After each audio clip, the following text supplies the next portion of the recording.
Hello everyone, welcome back to another video. We have 2 days worth of catching up to do, so we're going to be talking about a lot of things today. Primarily, many updates from Gaza and what's happening in the northern part of Gaza, in the general parts of Gaza, and in the southern part, particularly with the Rafah border. We have some important updates from there. I'm also going to be talking to you about Iran. I'm going to be talking about Yemen. I'm going to be talking about Lebanon, and I will finish off with the latest statement that we had from the Saudi foreign minister. To start off with, in Gaza, in my previous video, I spoke about the withdrawal of Division 36. Division 36 consists of approximately 15,000 soldiers. One of their brigades is the Golani Brigade, that most of them withdrew previously, but they had one brigade remaining in Division 36. The latest report we've had is a massive withdrawal from the northern part. Yesterday, we had small invasions back from Israel, not at the same level that they had previously, however, because they just admitted that Hamas is restructuring in the northern parts of Gaza. And we also had 50 missile launches yesterday at Netivot, which is a very big city in the southern part of Israel. This concerned a lot of people from Israel. We're withdrawing here, and they still can attack us with a massive barrage of missiles. And it wasn't just the missiles that Israel claimed that they intercepted 20 of, by the way. So you have 30 landings inside of Israel, inside of a populated city, albeit with a lot of censorship. So we don't know how much they affected things when they landed, but the fact of the matter is they did land. We saw videos of them launching the rockets, and Israel said that they intercepted 20. Israel also admitted that 2 of their soldiers were killed in the past 24 hours, with over 39 wounded. Now, there were many battles on the ground, and there were very, very fierce battles in Khan Yunis, in Sheikh Ridwan, and in other parts of these areas. Al-Qassam brigades confirmed that they attacked 6 Israeli tanks, destroyed them, and 1 soldier carrier. They had joint attacks with Saray al-Quds, the armed wing of the PIJ. Most of them were mortar shellings on soldier gatherings in multiple parts of Gaza. And again, we're seeing these small resistance groups in Gaza like Kata'ib al-Mujahideen using sophisticated weapons. They announced that they targeted an Israeli Apache with an anti-aircraft missile that's held over the shoulder. So you're talking about more movement with the smaller groups, more control over the ground, and reports were there about civilians going back to the northern parts of Gaza. Some of them were targeted by Israeli soldiers. In the meantime, Israel is continuing with its barbarism, targeting civilians. They targeted civilians trying to go back to the northern parts of Gaza. And we had reports of them targeting ambulances who tried to reach wounded people. So they don't have any accomplishments when it comes to the resistance, and they're still trying to continue and make life as miserable as possible for the people of Gaza, who are still persistent against them. I mean, the resilience of these people is just unbelievable sometimes. When you're talking about the north, it's completely destroyed, yet they're persistent on going back and sending a message to Israel that we're going nowhere. This is our land, and you won't have your dreams and ambitions and fantasies of resettling back in Gaza implemented as long as we're here. Another interesting thing is we finally have medicines going in to Gaza. Now, Israel tried to restrict the entry of medicines. Imagine how evil this satanic death cult is. They tried to ban the entry of medicine to Gaza. They tried to tie it with their hostages, their prisoners in Gaza, getting medicines. And they wanted to monitor those medicines. Now, we've had an agreement. We got a shipment of medicines through to Gaza, but the details are interesting. Some of these medicines are going to go to the Israelis held in Gaza, but 1 per 1,000. So for every 1,000 packs, 1 pack will go to the Israelis held by the resistance groups in Gaza. Now, Israel previously wanted this shipment to be controlled by them, but Hamas resisted that. And they eventually approved the entry of these medicines without the Israeli army checking them. There was a lot of backlash on Benjamin Netanyahu. He had criticism from Itamar Ben-Gvir. He had criticism from other people in Israel. Netanyahu claimed that he had nothing to do with the arrangement of the medicine going in. But security officials reported that he is trolling and he compartmentalized the IDF according to them. He's causing division in the IDF because of his deals. Another Mossad official claimed that the whole arrangement was made by the Mossad and the Israeli army had nothing to do with it. Apparently, it was a Qatari-French attempt, and the medicines went in through Gaza. And Musa Abu Marzouk, who is a senior figure in Hamas, he confirmed that these medicines went in by the conditions and under the conditions of Hamas, which is exactly what happened. We can see it evidently from the criticism that Netanyahu is getting and the fact that we actually did get the medicine in Gaza. And again, I spoke about previously how Hamas is speaking to Israel from a position of strength. When they had the temporary ceasefire, they enforced all of their conditions on Israel, which included a complete ceasefire, Israeli planes not going on top of Gaza. You had people going back to the north, and they allowed aid to the north, and they allowed fuel to go in Gaza as well. And we're seeing the same thing again now, which debunks the whole Israeli narrative about them weakening Hamas, them having control in most parts of Gaza, and them having the final say when it comes to these things. Hamas is clearly still under control. They're still talking to Israel from a position of strength. And the fact that we still don't have a ceasefire yet is because Israel haven't submitted to the Hamas conditions, who are telling them and have been telling them since the temporary ceasefire finished that we won't agree to any further prisoner swaps unless there's a complete ceasefire and you agree to our conditions. And this is what's happening yet again with this deal to get the medicine in Gaza. We had two statements as well from Yoav Gallant, the Israeli defense minister, and Benjamin Netanyahu concerning the situation in Gaza. Netanyahu reiterated again, we're going until the end, up until we achieve everything in Gaza. And Yoav Gallant said, if we don't disable all of Hamas's capabilities, we won't be able to live in Israel. And I wanted to have a small comment on the statement of Mr. Yoav Gallant. How about you actually leave Israel? How about you and everyone who supports apartheid and supremacy actually leave Israel and leave us the hell alone? People will dismantle apartheid and we will work towards implementing equality. People will have equal rights in the country. And you and your supremacist, genocidal, satanic death cult can leave the country. There is no problem. Jews, Muslims, and Christians lived peacefully for thousands of years in Palestine, and they will do much better off without you and your satanic death cult in this land. So please do us a favor and leave. Another important thing I wanted to talk about is Lebanon. We still had exchanges from Hezbollah in Israel, and we've had a very interesting thing happening in the past few days. Israel confirmed that 4 fighters invaded Israel from Lebanon, and they started attacking Israeli soldiers. Israel admitted that several soldiers were wounded, not severely, but they were wounded, according to Israel again, but that they neutralized all of them. They killed all of them. This is another step from Lebanon. In the beginning of the war, we had entries from Lebanon to Israel.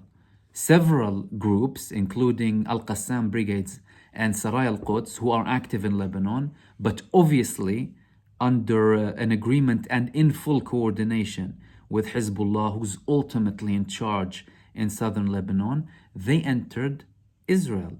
And we had a level of censorship back then, but they did confirm that they went in. So this is another step up, because we didn't have these invasions into Israel for a very long time since they last happened in this war. And it's yet another sign from Hezbollah and Lebanon that we are able to increase if you continue this war. The other topic I wanted to talk about is a really important one as well. Iran launched ballistic missiles on Erbil, and they had attacks in Pakistan.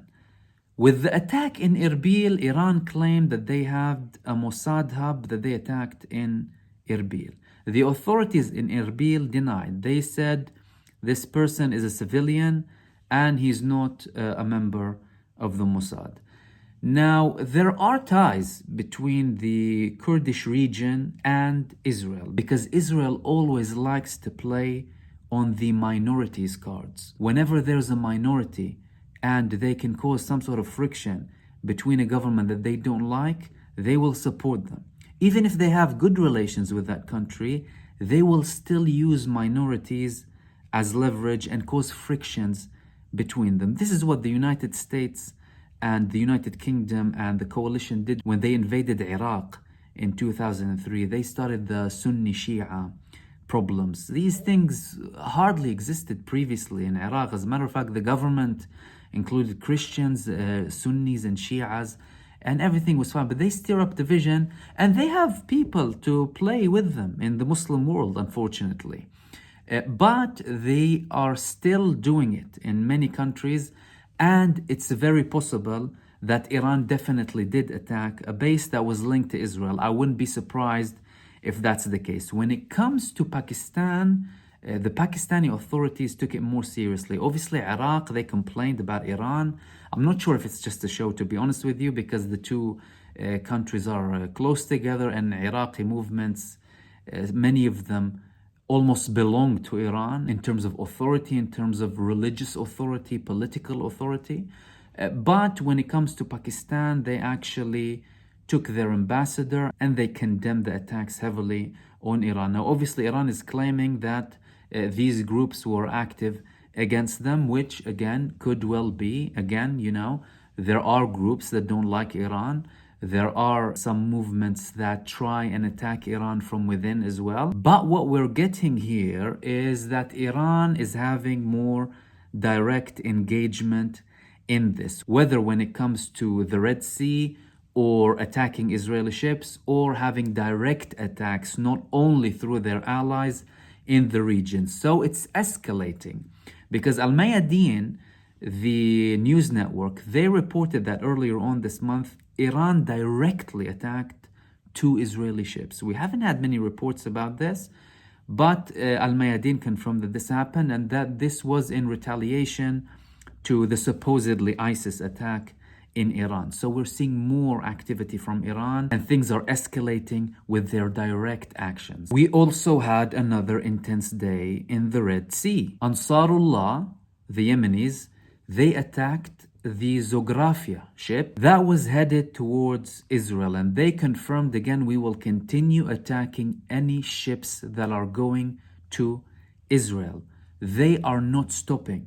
The coalition, it's not intimidating them. As a matter of fact, it's giving them more strength.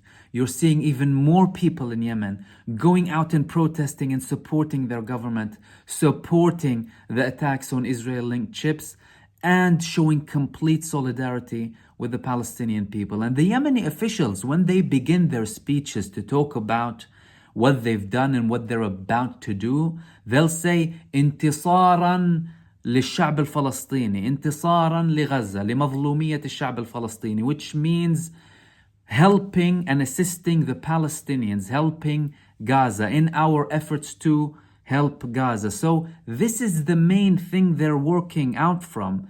The people who are oppressed, they're trying to support them. They're doing something noble. They're doing something legal. They're doing something moral. Unlike what this war coalition is doing, going and attacking Yemen for imposing a blockade on Israel, something that they should be doing, and forgetting about a genocide that's happening in front of everyone's eyes, and supporting the country that's committing genocide. What a shameful position. And they're labeling Yemen, they want to label Yemen again, the Houthis, Ansarullah, as an international terrorist organization. This facade again.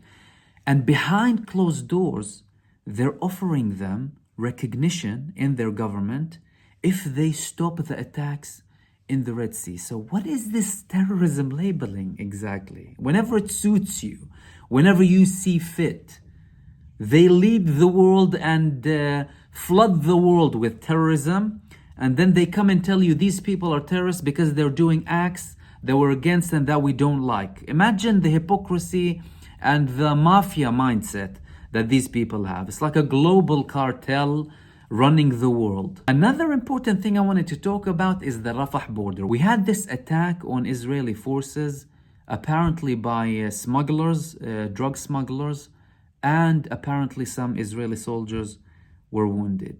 Now, Israel sent a delegation to Cairo to investigate it and see exactly what's happening.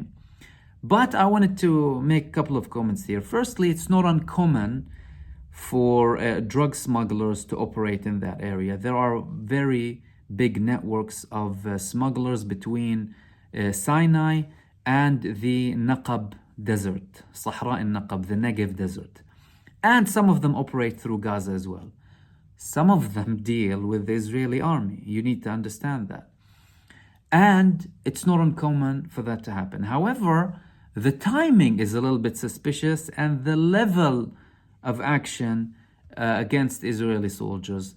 In terms of the fact that they're drug smugglers, and everyone's saying that they're drug smugglers, diffuses the situation a little bit, because if it had a security type background or a national security background, or if it was an actual attack against Israeli forces deliberately because of what's happening in Gaza, this could have different implications. Because one of the first things that I thought is that Israel might be using these groups to conduct these attacks as pretext for them going into the Philadelphia line, which is the Rafah border between Gaza and Egypt, and controlling it, because they've wanted to control it for a very long time, and the tensions were rising between them and the Egyptians. But the fact that we're talking about drug smuggling might diffuse it a little bit, but still we didn't know the outcome about the delegation in Cairo and what happened exactly with that. But it's still tense, and Israel still has plans to control this line. And the final thing that I wanted to talk about is the Saudi foreign minister's comments on them agreeing to reach a peace treaty with Israel if there is an all-out solution between Israel and the Palestinians. And I wanted to make a comment on that. Now, we obviously know people can reach an agreement with Israel if there's an all-out solution. But my thinking here, is this the time to tell Israel, yes, we're happy to make peace treaties with you if this all finishes? Or is this the time, or it was already the time since this genocide began, to actually put pressure on Israel and put all of these discussions on hold, at least while Israel is committing a genocide against the Palestinian people? I mean, where are our priorities exactly? Do they lie in trying to reach a peace treaty with Israel after what it's committing in Gaza? Seriously? Or is it a reason to tell Israel, listen, but after what you've done, there is no way I can have a peace treaty with you?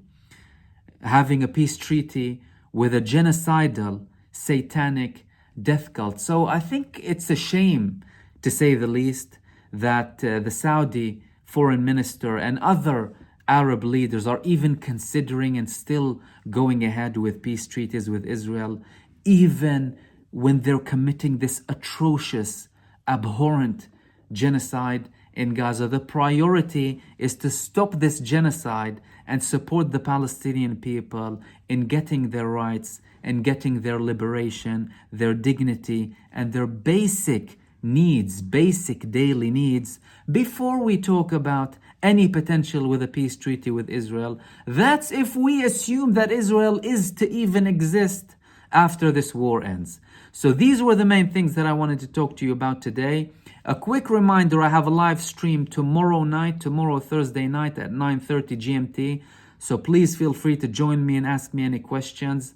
I've posted on my community tab all of the details, and I will hopefully see you soon in the next video. Take care.